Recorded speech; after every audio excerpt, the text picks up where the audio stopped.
The text was rewritten by a 15th century scribe, and in addition, he added decorations characteristic of that period, giving it a very unique appearance. Did you know that the most complete Bible, called the Vatican Codex, contains 71 books? That's approximately 5 more than the 66 we know today. You might be wondering how this amazing discovery came to light. Well, let's take you to the Vatican, where, hidden beneath its walls for thousands of years, an unexpected vault has just been unlocked. After 5,000 years of silence, what was found inside promises to profoundly shake the foundations of history, spirituality, and humanity. Join us in this incredible video as we explore some of these surprising revelations. Number 13, Mummies in the Vatican. When you think of the Vatican, you probably imagine priceless treasures, great works of art, and ancient texts. But did you know there are mummies there too? It may seem surprising, but it's true. Even though these mummies aren't as famous as those from the pyramids of Egypt, they hold fascinating stories about the past and a unique connection to history. Some of these mummies are extremely ancient, dating back to as much as 2,000 years before Christ. What's even more interesting is how they ended up in the Vatican. In the 18th and 19th centuries, Europe became fascinated with ancient Egypt. People were eager to learn about the mysteries of the pyramids, pharaohs, and ancient rituals. Explorers and collectors traveled to Egypt, bringing mummies and other artifacts to display in Europe.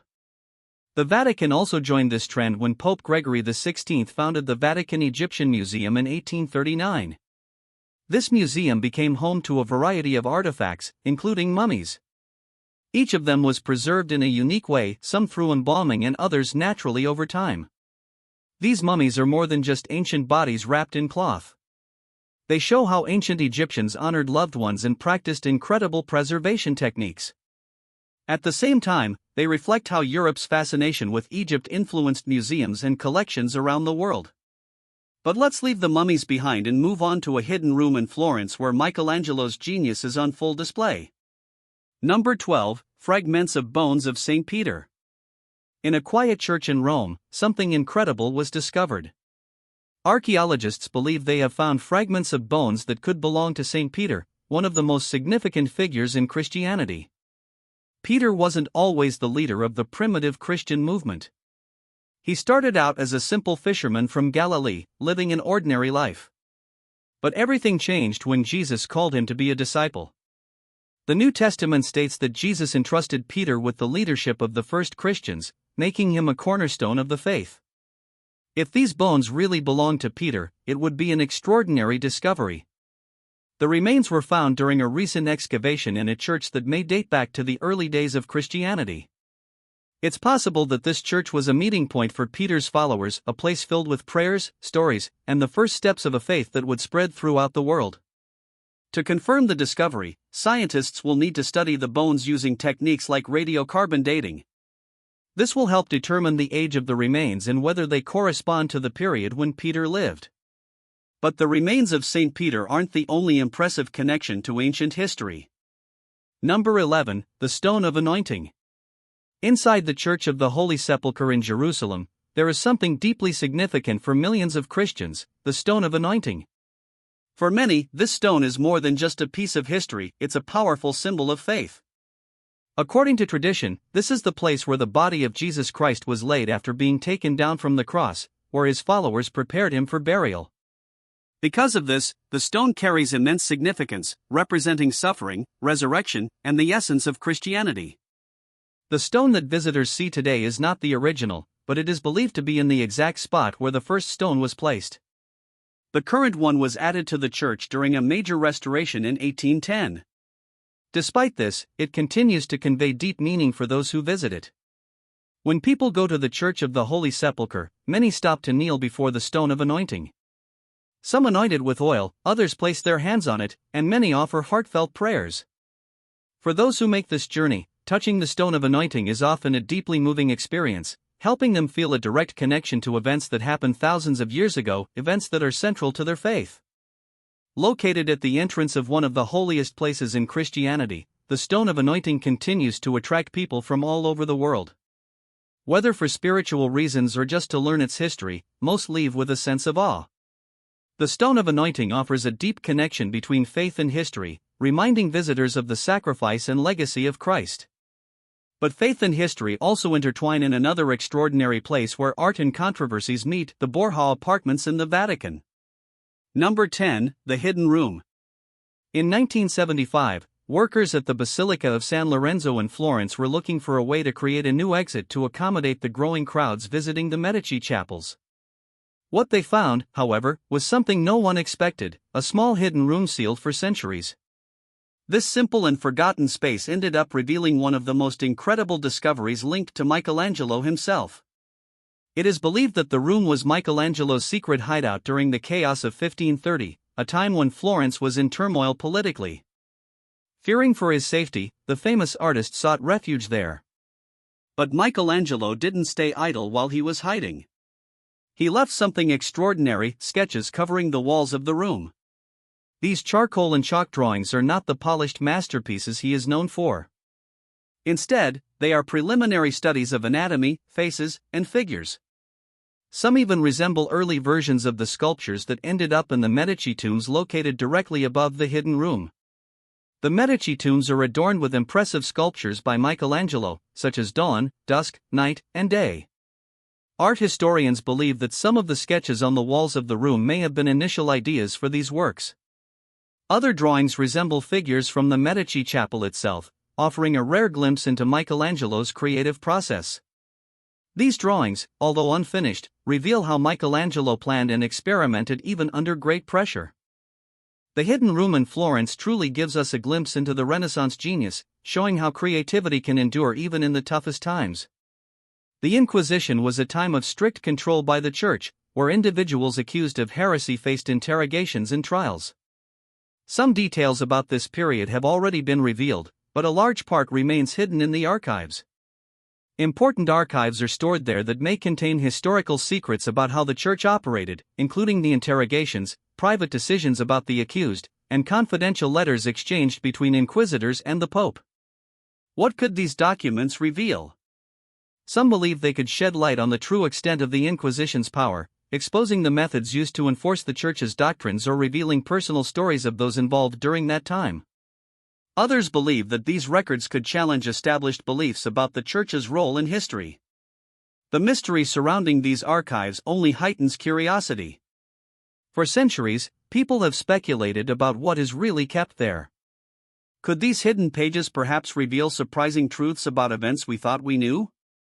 Could they rewrite parts of history as we currently understand it? For now, the answers remain locked away, known only to a select group with limited access to the archives. The Vatican's secret archives remain a source of fascination, leaving us to wonder what untold stories lie within, as many still hope for the day when they can finally be revealed. In the heart of St. Peter's Square stands an impressive obelisk, a monument whose history spans thousands of years, mixing power, faith, and historical legacy. This enormous structure, which reaches about 25 meters in height, does not originally belong to the Vatican. Its roots trace back to ancient Egypt. The obelisk was built approximately around 1300 BC in the city of Heliopolis and was created by Pharaoh Ramses II to honor the Egyptian gods and demonstrate the pharaoh's power. For centuries, it remained in Egypt as a symbol of strength and devotion to its gods. However, the story of the obelisk didn't end there. In the year 1586, Pope Sixtus V decided to bring this ancient monument to the Vatican. Moving something so colossal wasn't an easy task. It required impressive engineering and the effort of countless workers to transport the obelisk and place it in its current location in St. Peter's Square. The task was so challenging that it became a spectacle, with crowds watching in awe as the enormous stone was slowly and carefully positioned. Today, the obelisk is surrounded by the famous colonnades designed by Gian Lorenzo Bernini. These curved rows of columns extend on both sides, almost like open arms welcoming visitors to St. Peter's Basilica. Together, the obelisk and the colonnades create an impressive sight, blending ancient history and Renaissance art. For centuries, the Holy Grail has captured the imagination as the cup used by Jesus during the Last Supper. Legends and stories have added even more mystery to this relic. In the Cathedral of Valencia, however, there is a chalice that some believe to be the very Grail. Made of agate and mounted on gold, this chalice has been a focus of religious devotion for generations. While historians debate its origins, some date it to the 4th or 5th centuries. Its true significance, however, lies in its symbolic connection to Christ. In the 15th century, this chalice became known as the Holy Grail, turning into a symbol of divine grace and faith. Today, it continues to inspire, especially during the annual Holy Grail Festival held on the first Sunday of October in Valencia. Whether or not this is the cup used by Jesus, it remains a powerful emblem of the bond between humanity and the divine. As we move away from the Holy Grail to explore another treasure within the Vatican Library, prepare to question the origins and authenticity of the Bible as we know it today. In the beautiful city of Siena, Italy, there is a special church called the Basilica of San Domenico. It holds something that has attracted visitors from all over the world for centuries: the remains of Saint Catherine of Siena. Saint Catherine is one of the most important figures in the history of Catholicism. She was not only known for her deep faith but also for being a mystic and a reformer, with an influence that extended beyond religion, reaching the politics of the 14th century. Saint Catherine passed away in the year 1380, but her story didn't end there. About 50 years after her death, something remarkable happened. When they exhumed her body, they found it in a remarkable state of preservation.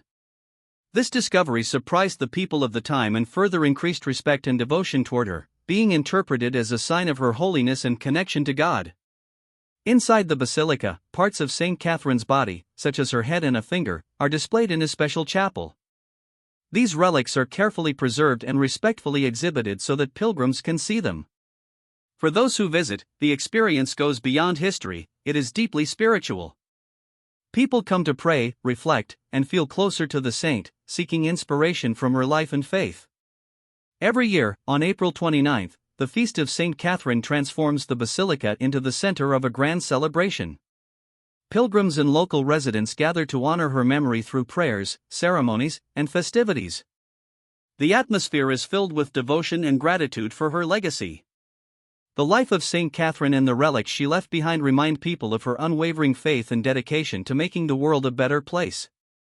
Whether through her writings, her role as a mediator, or the miracles attributed to her, Saint Catherine continues to inspire all who visit the basilica, connecting them to a story of hope and devotion that has lasted for centuries. In the Vatican Library, there is a treasure that is often overlooked: a collection of writings and drawings by Leonardo da Vinci called the Vatican Codex Urbanus 1270. This collection was not created by da Vinci himself but was carefully assembled by his student Francesco Melzi after the master's death in 1519. Unlike other works by da Vinci, which may seem chaotic and scattered, this codex is much more organized, offering a clearer insight into Leonardo's genius. The Vatican acquired the collection in the 17th century, and since then, it has been considered an invaluable resource. One of the most intriguing parts of the codex is the section where Leonardo explored human anatomy. His drawings of muscles, bones, and organs, accompanied by detailed notes, show how passionate he was about understanding how the body works. His attention to detail and tireless desire to learn are evident in every line. But Leonardo wasn't just interested in the human body. The codex also captures his thoughts on mechanics, the laws of physics, and the nature of motion and force. It reveals the mind of a man who wasn't satisfied with just observing the world around him but wanted to understand it on a deeper level.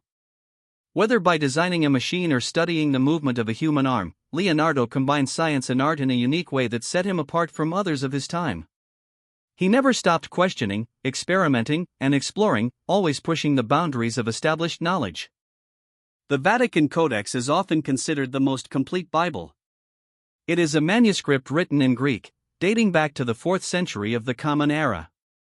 It is one of the oldest and most comprehensive versions of the Bible ever discovered, offering scholars and historians an invaluable window into early Christian texts. The Vatican Codex first appeared in the historical records of the Vatican Library in the 15th century during the papacy of Pope Nicholas V. It is almost miraculous that this ancient book has survived countless wars, political turmoil, and religious conflicts over the centuries. The book was originally written on fine and durable parchment called vellum and contained the 73 books of the Bible. However, not all of the original manuscript has survived to this day. Some parts have been lost over time, including the end of the book of Hebrews, sections of 1 and 2 Timothy, Titus, Philemon, and the entire book of Revelation. Despite these gaps, the Vatican Codex remains one of the most important resources for the study of the Bible, preserving some of the oldest biblical texts. Beneath the grand beauty of St. Peter's Basilica lies a hidden world that few know about: the Vatican necropolis. This ancient burial site dates back to Roman times and offers a fascinating glimpse into the early days of Christianity. The site, also known as the Scavi, was discovered in the mid-20th century, and what archaeologists found was nothing short of extraordinary. Beneath one of the most famous churches in the world, they unearthed a vast network of tombs dating from the 1st to the 4th centuries of the Common Era.